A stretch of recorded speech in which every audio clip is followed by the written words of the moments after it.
তে নৈব সাকং পিথুকা, নৈব সাকং পিথুকা সহস্রশ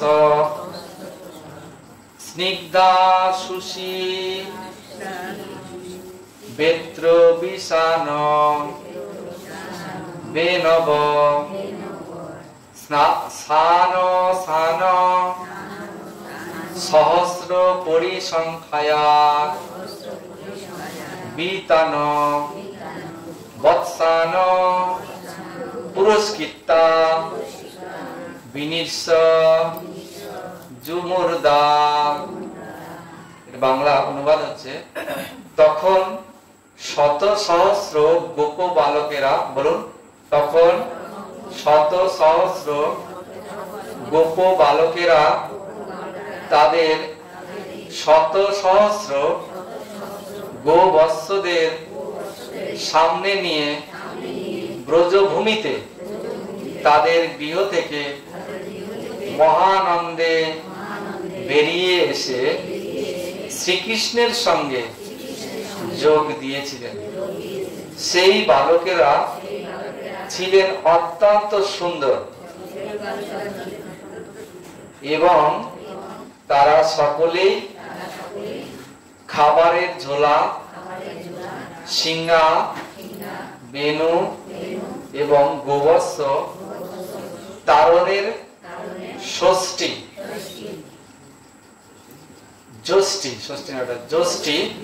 ধারণ করেছিলেন। ষষ্ঠী মানে লাঠি।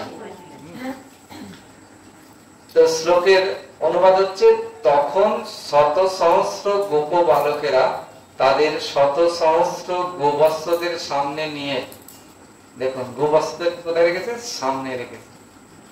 সামনে নিয়ে ব্রজভূমির দিকে চলল। ব্রজের যে ভূমি, সেই ভূমিতে তাদের গৃহ থেকে মহানন্দে বেরিয়ে আসলেন।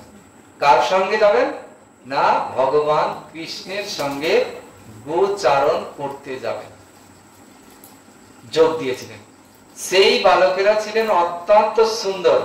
ভগবান যেমন সুন্দর, ভগবানের সখারাও ছিল অত্যন্ত সুন্দর এবং তারা সকলেই খাবারের ঝোলা, সবাইকে সবার মা কি করেছিল না খাবারের পুটুলি পোটলায় বেঁধে, হ্যাঁ, মায়েরা একটা ব্যাগের মধ্যে করে খাবারের পুটুলি দিয়েছিল এবং সিংহা দিয়েছিল। সিংহা মানে সেই সিং মোষের হোক বা ওইরকম, ওটাকে বাঁধানো হয় ওই সিংহা, এবং বেনু বাঁশি দিয়েছিল, আর গোবৎস তাড়ানোর জন্য যষ্টি দিয়েছিল মানে লাঠি দিয়েছিল। এইগুলো নিয়ে তারা ভগবান শ্রীকৃষ্ণ প্রথম দিন যাবেন গোচারণে। আর প্রথম দিন গোচারণে যাবেন বলে সব গ্রামের যারা গোপ সখা ছিল, যারা ভগবানের সখা ছিল, বন্ধু ছিল, তারা সব বাছুর টাছুর গরু টরু নিয়ে বাড়ির থেকে বেরিয়ে, হ্যাঁ, শ্রীকৃষ্ণের দলে যোগ দিয়েছে। আর কিভাবে যোগ দিয়েছিল? জানে প্রথম দিন যাচ্ছে, আমার ছেলের কি কি লাগবে না, আমার ছেলের খাবার লাগবে। খাবারটি খুব সুন্দর করে একটা পুটলির মধ্যে বেঁধে ব্যাগের মধ্যে দিয়ে দিয়েছে, লাঠি দিয়েছে, আর লাঠির ডগায় ওই খাবার বেঁধে দিয়েছে। আগে কিরকম ভাবে চলতো? লাঠিতে করে। এখন তো অনেক পিট ব্যাগ হয়েছে, এই ব্যাগ হয়েছে, ওই ব্যাগ হয়েছে, এসব ছিল না আগে।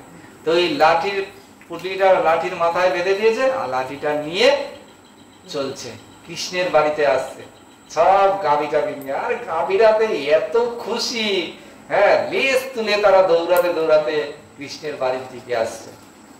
আর যখন কৃষ্ণের বাড়ির দিকে আসছে, আর তার মায়েরা খুব সুন্দর ভাবে ওই ব্রজ বালকদেরকে সাজিয়ে দিয়েছিল, হ্যাঁ, মাথায় পাগড়ি বেঁধে দিয়েছিল, হ্যাঁ, বেশ খুব সুন্দর করে ধুতি পরিয়ে দিয়েছিল এবং কপালে তিলক করে দিয়েছিল, হ্যাঁ, এরকম করে খুব সুন্দর করে সাজিয়ে তারপরে দিয়েছিল। তার আগের দিনই কথা ছিল, ভগবান কৃষ্ণের সঙ্গে কথা হয়েছিল, হ্যাঁ, কি কথা হয়েছিল? সখাদের, যে মাকে অনেকদিন থেকে বলছি, জানিস, মাকে অনেকদিন থেকে বলছি যে আমি তো বড় হয়েছি, গাভী চড়াতে যাব, আমাদের যেতে দিচ্ছে না। আর মা শুধু কি করছে? বারে বারে বলছে না তুই পারবি না, এত দূরে, অনেক দূরে গাভী মাতাদের নিয়ে গেলে তুই ঠিক রাখতে পারবি না, এরকম বলছে। তো কৃষ্ণের বন্ধু বান্ধবরা সখারা শিখিয়ে দিচ্ছে যে কানাই তুই কি বাড়িতে গিয়ে এমন অভিনয় করবি, মা কিন্তু যেতে দেবেই। কি অভিনয় করতে হবে বল? ভগবান সব জানে অভিনয়, কিন্তু সকালের সঙ্গে শেয়ার করছে। বলছে শোন, এক কাজ করবি, রাত্রে বেলায় মাকে বলবি, আর মা যদি না যেতে দেয় তখন কি করবি, খাবি না, সেই রাতে আর খাবি না। বলছে ঠিক আছে তাই করবো। আর সেটা হলো এবার শুতে যখন ওপরে নেবে তুই ওপরে শুবি না, তুই মাটিতে ঘুমাবি, মাটিতে শুবি রাগ করে। আর মা তখন দেখবি রাজি হয়ে যাবে।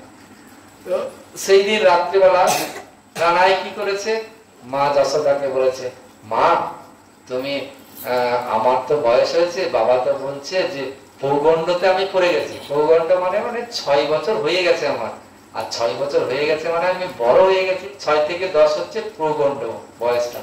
এই বয়সে বাচ্চাদেরকে একটু টাইটে রাখতে হয়, ঠিক আছে, আদর দেবেন, কিন্তু নিজের গ্রিপে যেন থাকে বাচ্চারা। তো কানাই মাকে বলছে, মা আমি কিন্তু কালকে গোচারণে যাব। বলছে দেখ তুই বাচ্চা, এখনো বাচ্চা রয়েছিস আমাদের কাছে, আর তুই গোচারণে যাবি, তোর বাবা কিন্তু যেতে দেবে না, তোর বাবাকে বলে দেখ। তখন নন্দ মহারাজ যখন এসছে ঘরে, তখন বলছে যে দেখো কানাই কি বলছে। কানাই বলছে গোচারণে যাবে। নন্দ মহারাজ বলছে না না না, আমি তো যাচ্ছি, আমি যাচ্ছি, তোমাকে যেতে হবে না, তুমি এখন বাড়িতে থাকো। বলছে না বাবা আমি যাব। যখন কোনো মতেই যেতে দিচ্ছে না, তখন কানাই কি করেছে, কানাইকে বলছে খেতে এসো। বলছে আমি মা খাবো না। খাচ্ছে না। হ্যাঁ ঠিক আছে তোমার খেতে হবে না, তুমি আজকে না খেয়েই থাকো, তো চলো ঘুমাবে চলো। বলছে না আমি ঘুমাবো না, আমি মাটিতে ঘুমাবো আজকে। তো এইরকম ভাবে কোনো যখন মা যশোদা দেখছে কোনো কিছুতেই কাজ হচ্ছে না, তখন নন্দ মহারাজ বলছে ঠিক আছে বাবা তুমি জিও। তখন তো খুব খুশি কানাইয়ের, যে বাহ, মা বাবা যখন বলে দিয়েছে মা আর আটকাতে পারবে না, তাই না? তো এইভাবে পরের দিন কি করবে না, কৃষ্ণ তিনি গোচারণে যাবে। রীতিমতো একটা নন্দ মহারাজ অনুষ্ঠানের আয়োজন করলেন। কেমন অনুষ্ঠান না, সেই অনুষ্ঠানটি এইরকম ছিল, তার বর্ণনা শ্রীমদ্ ভাগবতমে আছে। নন্দ মহারাজ সেই দিন কি করেছে না, প্রতিটি গাভীকে, নবলক্ষ গাভীকে এবং গোবৎসদেরকে স্নান করিয়েছে। স্নান করিয়ে খুব সুন্দর ভাবে মুছে টুছে দিয়েছে। নতুন বস্ত্র এনেছে, নতুন বস্ত্র এনে গাভী মাতাদেরকে পরিয়েছে, মালা পরিয়েছে, এবং সিঁদুরের টিপ দিয়েছে কপালে, তারপরে খুরে তেল মেখেছে, শিঙে তেল মেখেছে, এত সুন্দর ভাবে মালা টালা দিয়ে সাজিয়েছে। সাজিয়ে ব্রাহ্মণ ডেকেছে, ব্রাহ্মণ ডেকে তারপরে গো মাতার পূজা করেছে, আরতি করেছে। এই রকম অনুষ্ঠান করার পর মা যশোদা এদিকে খুব ব্যস্ত। মা যশোদা দেখছে যে আমার কানাই আজকে গোচারণে যাবে। মা যশোদা খুব সুন্দর সুন্দর রান্না করেছে, রান্না করে পুটুলি করে দিয়েছে, তারপরে লাঠি দিয়েছে। তখন মা যশোদা বলছে শোনো কানাই, তুমি এক কাজ করো, তোমার তো খুব নরম পা, তো তোমার জন্য তোমার বাবা জুতো এনেছে, তো তুমি জুতো পরে যাও। কানাই তখন জেদ ধরলো, আমি জুতো পরে যাব? প্রতিটি গাইকে জুতো পরাও, তাহলে আমি জুতো পরবো। নবলক্ষ গাই আছে, বাছুর আছে, তাদেরকে জুতো সব পরিয়ে দাও, আমি তারপরে পরবো। তো ভগবান জুতো পরেননি, ভগবান খালি পায়ে ওই ব্রজভূমিতে হেঁটেছে ঘাসের ওপরে। ঘাসেরা তখন তো এই সময় কচি কচি ঘাস হয়, এই কচি কচি ঘাসেরা তখন চিন্তা করছে আমার প্রভু গোচারণে আসবে, আজকে প্রথম দিন, আমরা একটু খুব ভালো হয়ে একটু কচি আরো একটুখানি উঠে যায়। কচি কচি ঘাস একবারে খুব সুন্দর, সেই ঘাসের ওপরে ঘাস চিন্তা করছে আমার ওপর দিয়ে যেন এই কানাই যায়। আর মা যশোদা চিন্তা করছে যে জুতো পরে যেন আমার কানায় যায়, কারণ ঢেলা ইত্যাদি রয়েছে, আমার কানাইয়ের পায়ে ব্যথা লাগবে। আর ঘাস ভাবছে আমার বুকের উপর দিয়ে যেন প্রভু হেঁটে যায়, কারণ ওনার পায়ে তো লাগবে, এরকম চিন্তা করছে। তারপরে চিন্তা করছে যে মা যশোদা বলছে ছাতা নিয়ে যা, তুই এবং বলরাম ছাতা নিয়ে যা, তোদেরকে একটা করে ছাতা দি। বলছে না বাবা, না মা, আমি ছাতা নেব না, কারণ আমাকে যদি ছাতা দাও তাহলে প্রতিটি গাইকে একটি একটি করে ছাতা দিতে হবে। তো কোনো কথাই কাজে লাগছে না। কানাই কি করছে, সব কথাতেই এরকম বাহানা দেখিয়ে দিচ্ছে।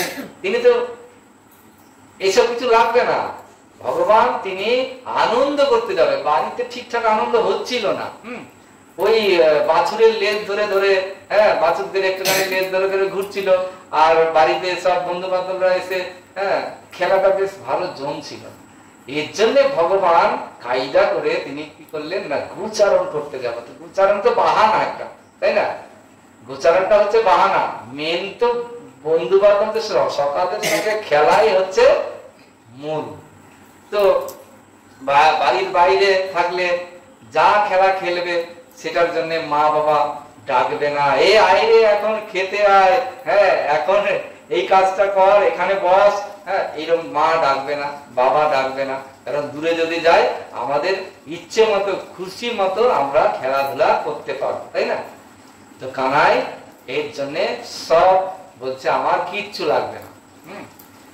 তো এইবার কি করেছে, সব একবারে পুজো টুজো দিয়ে গাভী মাতাদেরকে এবার নিয়ে যাবে। আর বাড়ির আশেপাশে যে বন্ধু বান্ধব ছিল, সখারা ছিল, তাদের যে গাই বাছুর ছিল তাদেরকে নিয়ে এখানে এসেছে। আর সব গাই বাছুর একসঙ্গে হয়ে কি আনন্দ করছে। আর তারা ভগবানের সঙ্গে কি করছে, তারা আগে আগে যাচ্ছে, আগে আগে যাচ্ছে, বেশ তুলে ছুটতে ছুটতে দৌড়ে দৌড়ে একবার দূরে চলে যাচ্ছে, একবার কাছে আসছে, এইভাবে ভগবানের কাছে একবার আসছে, একবার দূরে চলে যাচ্ছে, আবার কাছে আসছে, এইভাবে তারা আনন্দ করছে ভগবানকে পেয়ে। আর ভগবানও আস্তে আস্তে যাচ্ছে। গাভীরা গোবৎসরা ভাবছে, আমার প্রভু এই মাটি দিয়ে হেঁটে যাবে, তাহলে এই মাটিকে একটু নরম করে দে। তারা ছুটতে ছুটতে ছুটতে ছুটতে ধুলোময় করে ফেললো, এবং সেই খুর দিয়ে যে দৌড়াচ্ছে, আর মাটিগুলো কি হয়েছে, ঢিলা ঢোলা যা ছিল মোটা মোটা মাটি, সেগুলো একবারে পাউডারের মতন হয়ে গেছে। আর পাউডার উঠতে উঠতে সখারা কি করেছে, সেই পাউডার মাখতে মাখতে চলবে। এত আনন্দ করতে করতে করতে করতে প্রথম দিন তিনি চললেন গোচারণে। সেখানে গোচারণে যখন গেলেন তখন টের কদম বলে একটি জায়গা আছে। টের কদম কে কে গেছেন ওখানে? টের কদম বৃন্দাবনে, বৃন্দাবনে তো ভগবানের বাড়ি থেকে বেশি দূর না। তো সেই টের কদমটা এত মানে সুন্দর জায়গা এবং এত নিরিবিলি জায়গা, ওপরটা সব গাছ গাছরায় ভর্তি, আর নিচটা এত ঠান্ডা। এই দিন যখন গেলাম এত মানে সুন্দর লাগছে, মনটা একবারে পবিত্র হয়ে গেছে। ওখানে যা মাত্রই একবারে যেন শরীরটা একবারে ঠান্ডা হয়ে একটা মানে ভজনের অনুকূল হয়ে গেল। ওখানে গেলে কি করতে হয় না, ওখানে গেলে এক মালা জপ করতে হয়, কারণ ওটা হচ্ছে ভজনস্থলী। রূপ গোস্বামীর ভজনস্থলী। শ্রীমতী রাধারানী রূপ গোস্বামীকে ক্ষীর প্রসাদ খাইয়েছিল। স্বয়ং শ্রীমতী রাধারানী রূপ গোস্বামীর ভজনে সন্তুষ্ট হয়ে রূপ গোস্বামীকে ক্ষীর প্রসাদ খাইয়েছিল শ্রীমতী রাধারানী। সেই দিব্য স্থান, সেখানে একটা কুণ্ড আছে, সেই কুণ্ডের পারে কি করেছে না, ওই গাছের মধ্যে রেখে দিয়েছে, যেটাকে বলে অক্ষয় বট। প্রতিদিন সেখানে যায়, প্রতিদিন খেলা করে, আর অসুর পাঠায় মামা কংস, আর অসুর বধ করে, তারপরে খাওয়া দাওয়া করে, আনন্দ করে এইভাবে। আর গাভী মাতারা বহু দূরে যখন চলে যায় তখন কি করে, ওই সিংহার দ্বারায় গাভীদেরকে ডেকে আনে। যেই সিংহা বাজায় তখন ভাবে যাবার সময় হয়েছে, আর লাফাতে লাফাতে লেজ উপরে তুলে লাফাতে লাফাতে গাভী মাতারা গোবৎসেরা ভগবানের কাছে চলে আসে। এই হচ্ছে ভগবানের ডাক। ভগবানকে ওই খুঁজে খুঁজে আনতে হয় না, ভগবান শুধু একটি বার ইশারা করে সিংহা বাজিয়ে বেনু বাজিয়ে, আর সমস্ত গাভীরা গাভী মাতারা কি করে, গাভী বৎসরা ছুটতে ছুটতে তারা ভগবানের কাছে চলে আসে। এবার যখন ফেরার পালা, তখন কি করে না, তখনও এই গাভী মাতারা কি করে না আগে আগে চলে, আর কৃষ্ণ বলরাম সখারা তারা পিছনে পিছনে যায়। সবাই আগে আগে লাফাতে লাফাতে আনন্দ করতে করতে গাভী মাতারা ফেরত আসে। আর ধুলোতে একেবারে ব্রজের যে রজ, সেই রজতে ভগবান একবারে স্নান করে নেয়। এই ব্রজভূমির রজ যদি একবার কেউ স্নান করে, তার কৃষ্ণ ভক্তি হতে হবে। তো এই ব্রজভূমি যখন, এই ব্রজভূমিতে যখন কি করে না ভগবান যখন ফেরত যান, আবার বাড়িতে যেতে হবে, তো বাড়িতে যখন ফেরত যান গাভী মাতারা ছুটতে ছুটতে আগে আগে যায়, আর সখারা কৃষ্ণ এবং যে সমস্ত বলরাম রয়েছে তারা কি করে পেছনে পেছনে তারাও আনন্দে হাঁটতে হাঁটতে তারপরে যায়।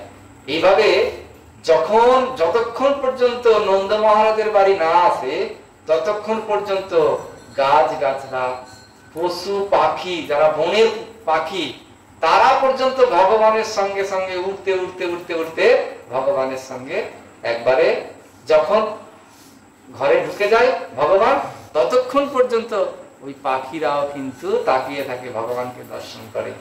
এইভাবে প্রতিদিন লীলা, প্রতিদিন লীলা, এইভাবে একটু একটু করে লীলা আর খেলা।